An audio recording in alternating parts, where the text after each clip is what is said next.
नमस्कार, स्वागत आहे तुमचं माझ्या यूट्यूब चॅनलमध्ये, ज्याचं नाव आहे स्वामी भक्ती मराठी. आपल्याला नेहमीच वाटत असते की माता लक्ष्मीने आपल्या घरामध्ये नेहमी वास करावा, ने अखंडतेने आपल्या घरामध्ये वास करावा आणि तिच्या स्वागतासाठी आपण काही उपाय, सेवा या आवर्जून करत असतो. पण नित्यनियमाने असे काही मंत्र, स्तोत्र आहे की ज्याचे आपण रोज नित्यसेवेमध्ये जर पठण केले, तर माता लक्ष्मी ही अखंड आपल्या घरामध्ये वास करत असते. माता लक्ष्मी ही आपल्या घरामध्ये स्थिर राहते. तर ते कोणते प्रभावी उपाय, मंत्र स्तोत्र आहे, तर तेच आपण या व्हिडिओमध्ये बघणार आहोत. तर व्हिडिओ स्किप न करता संपूर्ण बघा आणि जे कोणी नवीन असेल या चॅनलवरती तर सबस्क्राईब करा.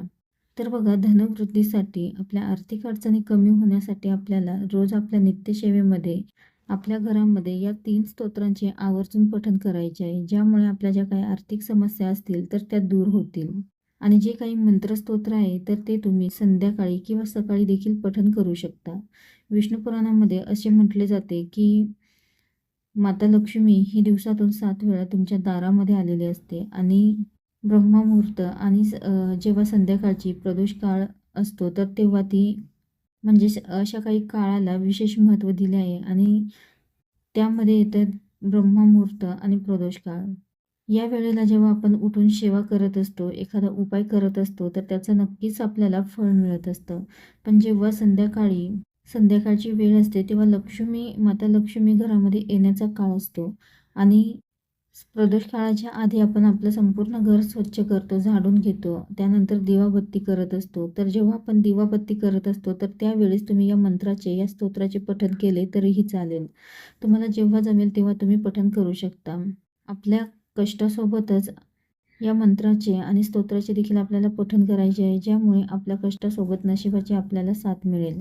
तर आपल्याला श्री सूक्तम पठण करायचं आहे आणि ज्या ठिकाणी नारायणाची सेवा, तिथे माता लक्ष्मी ही असतेच आणि जिथे माता लक्ष्मीची सेवा, तिथे नारायणाची सेवा केलीच पाहिजे.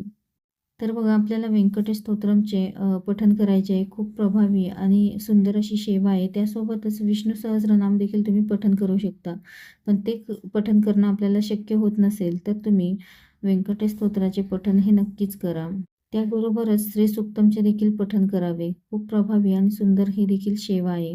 धनवृद्धीसाठी आणि आर्थिक अडचणी कमी व्हाव्या यासाठी खूप सुंदर सेवा आहे. तुमच्या नित्यसेवेच्या पठणामध्ये तुम्ही अवश्य फलश्रुतीसहित व्यंकटेश स्तोत्राचे पठण करा. अगदी 1 वेळा, 3 वेळा, 5 वेळा, 11 वेळा, तुम्हाला जितक्या वेळा जमेल तितक्या वेळा तुम्ही पठण करू शकता.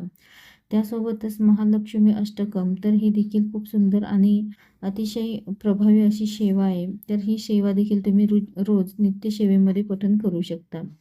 त्यानंतर कनकधारा स्तोत्र, तर अतिशय सुंदर आणि प्रभावी ही देखील सेवा आहे. तर धनवृद्धीसाठी, आर्थिक अडचणी कमी होण्यासाठी खूप प्रभावी सेवा आहे. तर ही देखील तुम्ही तुमच्या नित्यसेवेमध्ये पठण करू शकता.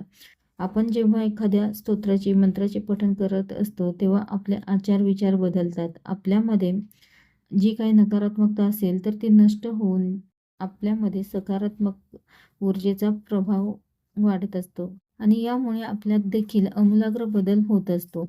तुम्हाला पठण करणं शक्य होत नसेल, तर तुम्ही अगदी श्रवण देखील करू शकता.